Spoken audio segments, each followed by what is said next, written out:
नमस्कार, बहुत स्वागत है आपका इंडिया वॉइस में। मैं हूं आपके साथ प्रज्ञा मिश्रा। वक्त हो चला है उत्तर प्रदेश के इस खास बुलेटिन की, तो शुरुआत करते हैं पहली खबर के साथ। मुख्यमंत्री योगी आदित्यनाथ ने जेवर में नोएडा इंटरनेशनल एयरपोर्ट परियोजना के लिए भूमि देने वाले किसानों से संवाद किया। इस दौरान उन्होंने किसानों के योगदान की सराहना करते हुए कहा कि उनकी सहभागिता से प्रदेश की सबसे महत्वपूर्ण विकास परियोजनाओं में से एक को साकार किया जा सका है।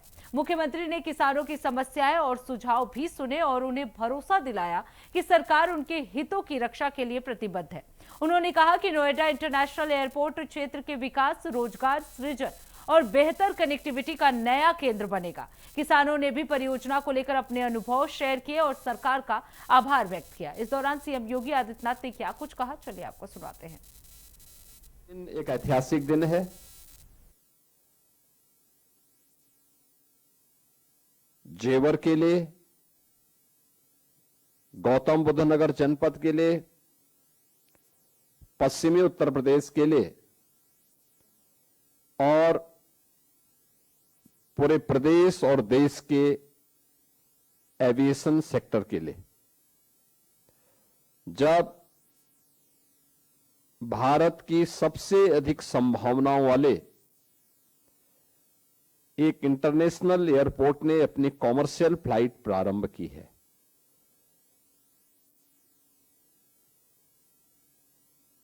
इसके पीछे प्रेरणा देश के यशस्वी प्रधानमंत्री श्री नरेंद्र मोदी जी की और इसमें योगदान आप सभी अन्नदाता किसानों का। मैं इसके लिए आप सभी को हृदय से धन्यवाद देता हूं और इस अवसर पर अभिनंदन भी करता हूं, खासतौर पर श्री धीरेन्द्र सिंह जी को, जिन्होंने इस कड़ी को जोड़ा। मुझे याद है जब हमारी कैबिनेट ने जेवर में इंटरनेशनल एयरपोर्ट के निर्माण के लिए प्रस्ताव पारित किया, तो मैंने गौतम बुद्ध नगर जनपद के जिलाधिकारी और अन्य अधिकारियों को एक समय सीमा दी कि भाई 100 डे के अंदर जमीन अधिग्रहण की कार्रवाई प्रारंभ हो जाए। 100 दिन पूरे हुए, वहां कोई कार्रवाई नहीं प्रारंभ हो पाई थी। कंपटीशन था। तो मैं वहां गया, मैंने बैठक ली, मैंने कहा क्या हुआ? उन्होंने कहा कोई प्रोग्रेस नहीं। और याद करिए, तब मैं वहां गया था और मैंने वहां के अन्नदाता किसानों के साथ एक बैठक ली थी गौतम बुद्ध विश्वविद्यालय ग्रेटर नोएडा में। 100 के आसपास किसानों को मैंने बुलाया था और जब मैंने उनसे कहा कि भाई हमें एयरपोर्ट बनाना है, तो सचमुच वही मुझे सुनने को मिला था जो जयवीर सिंह जी ने यहां पे कही। मैंने उनके सामने प्रस्ताव रखा कि हम एयरपोर्ट बनाना चाहते हैं। सामने से मेरे सामने उत्तर आया कि हम जमीन नहीं देंगे। असमंजस की स्थिति थी। मैंने कहा हम लोग यहां पे विकास करना चाहते हैं। उन्होंने कहा लेकिन हम नहीं देंगे। मैंने कहा देखिए, आपको 1 घंटे का समय दे रहा हूं, यह एयरपोर्ट आपकी तकदीर को बदल देगा। आए हुए उन सभी बुजुर्गों से मैंने अनुरोध किया, मैंने कहा देखिए विकास का मॉडल क्या होता है, ये दिखाने का समय है, क्योंकि वक्त सबका आता है, बस कुछ बन जाते हैं और कुछ बिखर जाते हैं। अवसर का जो लाभ लेता है, सटीक लाभ लेता है, इतिहास उसी का बनता है। और जो उस मौके को गंवा देता है, अवसर से वो बिखर जाता है, फिर कभी उसके सामने अवसर नहीं आता। और आपने उस समय मुझ पर विश्वास किया धीरेन्द्र सिंह जी ने लग करके उसमें सहयोग किया। यमुना अथॉरिटी ने और उत्तर प्रदेश के सिविल एविएशन विभाग ने उस कार्रवाई को युद्ध स्तर पर आगे बढ़ाया।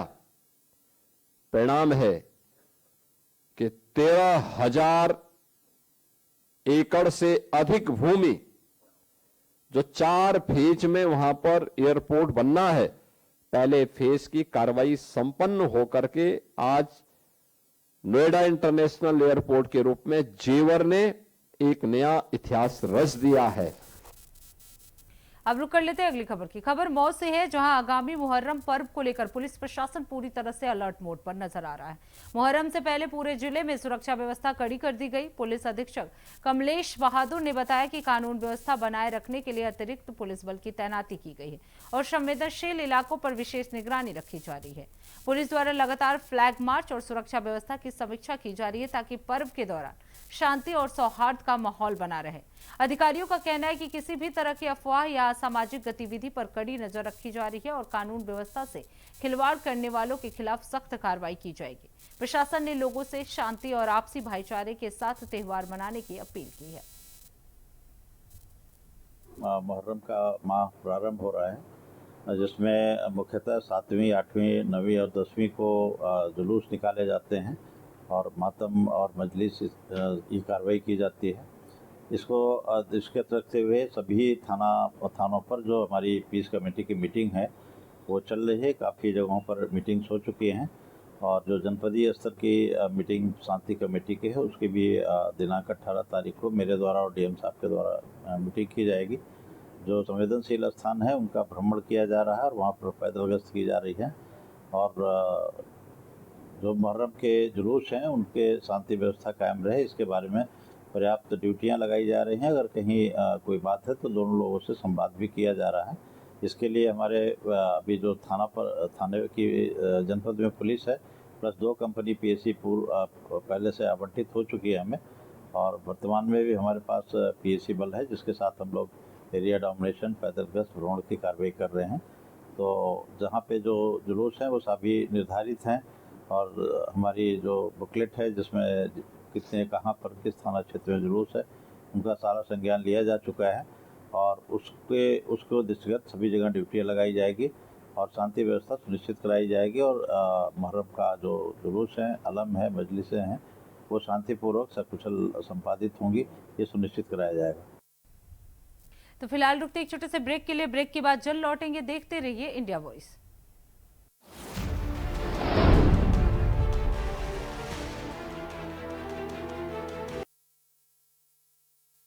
ब्रेक के बाद एक बार फिर आप सभी का स्वागत है। रुक कर लेते हैं खबरों की ओर। सिद्धार्थनगर में कैबिनेट मंत्री अनिल राजभर ने प्रेस कॉन्फ्रेंस कर मोदी सरकार के 12 वर्ष पूरे होने पर सरकार की उपलब्धियां गिनाई है। उन्होंने बताया कि 5 जून से 21 जून तक जन कल्याण शिविर और स्वास्थ्य मेलों के माध्यम से लोगों तक योजनाओं का लाभ पहुंचाया जा रहा है। मीडिया के सवालों का जवाब देते हुए अनिल राजभर ने कहा, सरकार ने कभी ये दावा नहीं किया कि सभी समस्याओं का समाधान हो गया है, लेकिन काफी हद तक सुधार हुआ है और अभी भी बहुत काम बाकी है। वहीं इन्वेस्टर्स समिट के एमयू को और उन्होंने कहा कि अगले 2 सप्ताह में इसके परिणाम धरातल पर दिखाई देंगे। तो इस दौरान उन्होंने क्या कुछ और कहा, चलिए आपको सुनाते हैं। देखिए, मैंने कहा कि श्रद्धेय मोदी जी की सरकार और उत्तर प्रदेश में श्रद्धेय योगी जी की सरकार, हम सब लोग कभी ये नहीं कहते कि समस्याओं का समूल हमने निराकरण कर दिया है। सरकार ने बहुत कुछ किया है, अभी बहुत कुछ करने की संभावना है, इससे कहाँ इनकार कर सकते हैं। योजनाओं को जमीन पर उतारने के लिए आम जनता को योजनाओं से जोड़ना, ये हम लोगों की इसीलिए प्राथमिकता है। और 12 साल के ऐतिहासिक कार्यकाल को लेकर जो जनता के बीच में जाने का कार्यक्रम पार्टी ने बनाया है, उसके पीछे मकसद भी यही है। कोई भी नारा सरकार का तब तक चरितार्थ नहीं हो सकता, सार्थक नहीं हो सकता, जब तक उसमें आम जन अपने आप को भागीदार न बना ले। आम जनता अपने आप को भागीदार बनावे, योजनाओं से जुड़े, ये हम लोगों का लक्ष्य है। और कई कमी दूर हो जाती है जब जनता अवेयर रहती है, तो योजनाओं को संचालित करने में हम सब लोगों को बहुत मदद मिलती है। इसीलिए देखिए, चौपाल का भी कार्यक्रम है, पदयात्रा का भी कार्यक्रम है, तमाम साहित्य भी गांव के अंदर और हर जगह हम लोग बांट रहे हैं। प्रबुद्ध लोगों से भी हम लोग कह रहे हैं कि भाई, देश के लिए आपकी भी जो जिम्मेदारी है उसका भी आप निर्वाह करें। हमारे जो अध्यापक, हमारे शिक्षक वर्ग है, हमारा अधिवक्ता वर्ग है, हमारे डॉक्टर हैं, जो समाज का बुद्धिजीवी वर्ग है, उनसे भी विशेष तौर पर संपर्क करने का आदेश माननीय प्रधानमंत्री जी का है, पार्टी का है और श्रद्धेय श्री योगी जी का भी है। तो हम लोग इसको मानते हैं कि अभी बहुत काम करना बाकी है और हम लोग उस तरफ निरंतर बढ़ रहे हैं। अब रुक कर लेते हैं अगली खबर के। उत्तर प्रदेश में एक बयान को लेकर सियासत गर्मा गई है। आपको बता दें, समाजवादी पार्टी के सांसद जावेद अली के एक बयान ने राजनीतिक बहस छेड़ दी है। जावेद अली ने कहा कि बहुसंख्यक समाज काफी हद तक जहरीला हो गया है और धर्म के आधार पर आपसी विश्वास कमजोर हुआ है। उनके इस बयान के सामने आते ही राजनीतिक दलों की प्रतिक्रियाएं भी तेज हो गई। कांग्रेस ने इस टिप्पणी की आलोचना करते हुए इसे अनुचित शब्दावली बताया है। वहीं भारतीय जनता पार्टी ने भी बयान की कड़ी आपत्ति जताई और कहा कि इस तरह की टिप्पणियों का राजनीतिक नुकसान समाजवादी पार्टी को आगामी चुनाव में उठाना पड़ सकता है। फिलहाल इस बयान को लेकर प्रदेश की राजनीति में आरोप प्रत्यारोप का दौर जारी है और विभिन्न दलों के नेताओं की प्रतिक्रियाएं भी लगातार सामने आ रही है। देखिए इस पर हमारी ये खास रिपोर्ट। निकलने लगा है, वो जहरीला हो गया है काफी हद तक। बहुसंख्यक समाज पर सपा सांसद जावेद अली के बिगड़े बोल से सियासी बवाल मच गया है। जावेद अली की नजरों में बहुसंख्यक समाज जहरीला हो गया है। वैसे तो यूपी में अगले साल चुनाव है, लेकिन सियासी बयानबाजी अभी से निचले स्तर पर पहुंचने लगी है। मुरादाबाद में सपा सांसद जावेद अली खान ने कहा कि आज देश में धर्म के आधार पर लोगों के बीच आपसी विश्वास कमजोर हुआ है। बीजेपी ने ऐसा माहौल बनाया है जिससे समाज के विभिन्न वर्गों के बीच दूरी बढ़ी है। जावेद अली के मुताबिक बहुसंख्यक समाज काफी हद तक जहरीला हो गया है। धर्म के आधार पर लोगों का एक दूसरे पर भरोसा टूट गया है। जहां अल्पसंख्यकों की आबादी कम है, जहां बहुसंख्यक ज्यादा तादाद में रहते हैं और भारतीय जनता पार्टी के द्वारा फैलाए गए जहर को बहुसंख्यक आवाम निकलने लगा है, वो जहरीला हो गया है काफी हद तक। मैं आरोप नहीं लगा रहा, लेकिन भारतीय जनता पार्टी ने ऐसा माहौल पैदा कर दिया कि आज उत्तर प्रदेश के अंदर और हिंदुस्तान के अंदर आपस में जो एक दूसरे पर विश्वास होता था, वो विश्वास धर्म के आधार पर काफी उसके अंदर कमी आई है और वो विश्वास टूटा है। सपा सांसद जावेद अली खान की टिप्पणी से बीजेपी लाल हो गई है और अखिलेश यादव पर भी हमलावर है। केंद्रीय मंत्री गिरिराज सिंह का कहना है कि इसका खामियाजा अखिलेश यादव को चुनाव में भुगतना पड़ेगा। वहीं योगी के सहयोगी योगेंद्र उपाध्याय भी सपा पर तीखा हमला कर रहे हैं। हाँ, हिंदू जहरीला हो गया, उसके लिए जो कट्टरपंथी हो गए, हिंदू जहरीला हो गया, उसके लिए जो देश विरोधी, हिंदू जहरीला हो गया, जो धार्मिक स्थलों पर से देश को टुकड़े टुकड़े करने की बात करते हैं, हिंदू जहरीला उसके लिए है। अखिलेश यादव के सह पर ये बोल रहे हैं और इसका खामियाजा अखिलेश यादव को चुनाव में भुगतना पड़ेगा। जिनके अंदर जहर है वो जहर उगलेंगे और जिनके अंदर अमृत है वो अमृत उगलेंगे। हमारी संस्कृति है वसुधैव कुटुंबकम की और उनकी संस्कृति है कि काफिरों को मारो, तो वो वही जहर उगलेंगे। जावेद अली की भाषा का समर्थन कांग्रेस सांसद इमरान मसूद भी नहीं कर रहे। इमरान मसूद ने दो टूक कहा कि ये बहुत गलत शब्दावली है। अगर बहुसंख्यक तादाद में सेक्युलर ना हो तो देश का ताना बाना ही बिगड़ जाए। ये बहुत गलत शब्दावली है। देश के अंदर बहुसंख्यक लोग अगर बहुसंख्यक तादाद में सेक्युलर ना हो तो देश का तो ताना बाना बिगड़ जाए। ऐसा नहीं है, कुछ लोगों की वजह से आप किस तरह से ऐसे बोल सकते हैं, गलत बात है। जावेद अली खान की भाषा से यूपी की सियासत गर्मा गई है। विरोधियों के साथ साथ अपने भी सपा को घेर रहे हैं। अब देखना होगा कि ऐसे बयान सपा को अगले चुनाव में कितना नुकसान पहुंचाते हैं। अब रुक कर लेते हैं अगली खबर की। खबर चंदौली से है, जहां 20 वर्षीय युवती से दुष्कर्म का मामला सामने आया है, जिसमें चचेरे भाई पर गंभीर आरोप लगाए गए हैं। परिजनों की तहरीर के आधार पर पुलिस ने तत्काल कार्रवाई करते हुए मुकदमा दर्ज कर लिया और मामला अलीनगर थाना क्षेत्र का है, जहां शिकायत मिलने के बाद पुलिस ने आरोपी को भी गिरफ्तार कर लिया। पीड़िता को मेडिकल परीक्षण के लिए भेज दिया गया है और पुलिस पूरे मामले की गहन जांच में जुटी हुई है। अधिकारियों के अनुसार आरोपी से पूछताछ की जा रही है और साक्ष्यों के आधार पर आगे की कानूनी कार्रवाई की जाएगी। पुलिस का कहना है कि मामले की गंभीरता को देखते हुए सभी पहलुओं की बारीकी से जांच की जा रही है ताकि सच्चाई सामने आ सके। फिलहाल आरोपी पुलिस हिरासत में है और मामले की जांच तेजी से आगे बढ़ाई जा रही है।